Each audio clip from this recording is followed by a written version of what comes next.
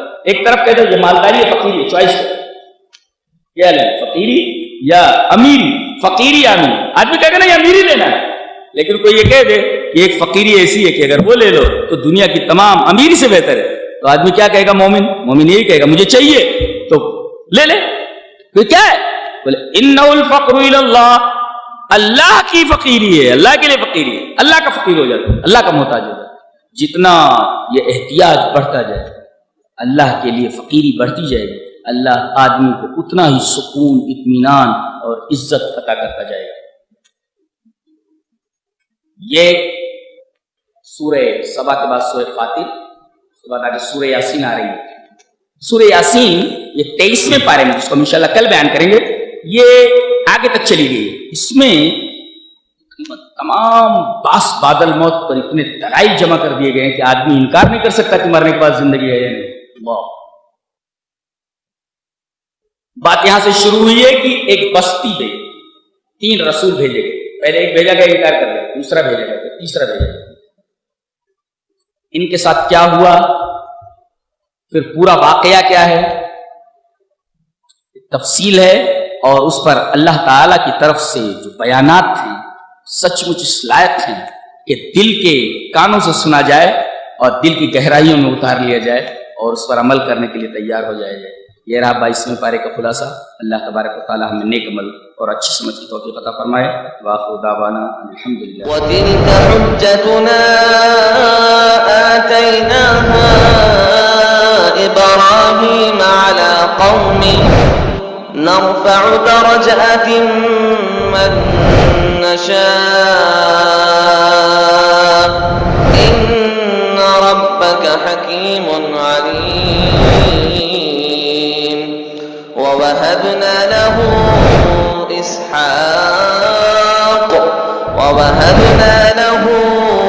إسحاق ويعقوب كلا هدينا ونوحا هدينا من قبل